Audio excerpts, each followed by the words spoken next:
ભરૂચમાં સાવકા સસરા અને વિધવા પુત્રવધુ વચ્ચે મારામારી થઈ। સાવકા સસરાએ વિધવા પુત્રવધુને માર માર્યાની ઘટના સીસીટીવીમાં કેદ થઈ।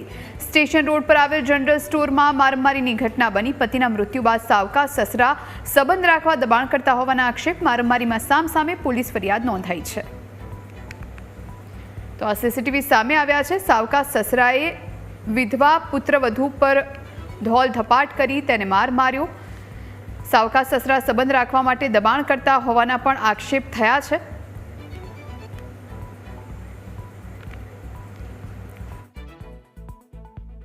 પોલીસવાળા કઈ જ કરતા નથી ને ઉપરથી પોલીસવાળા મને ખુલ્લેઆમ જ કહે છે કે પોલીસવાળા કશું ખાઈ નહીં। પોલીસવાળા કહે છે કે અમારો માણસ છે, જામીનદાર છે, પંચમાં રહે છે, એટલે અમારે અડધી રાતે એને બોલાવવાનો હોય તો એ મારો અડધી રાતે મારો પીછો કરે, સવારમાં 7 વાગે પીછો કરે, મેં જઈ જાઉં તો મારો પીછો કરે છે।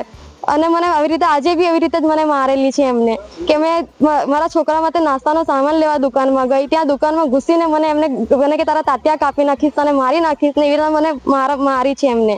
જો મને કેવી રીતે મારી છે, મને ખસ્તું બધું વાગ્યું છે પગમાં ને આમ બધું હોઠ પર ને બધે જ। તો હવે મારે શું કરવાનું?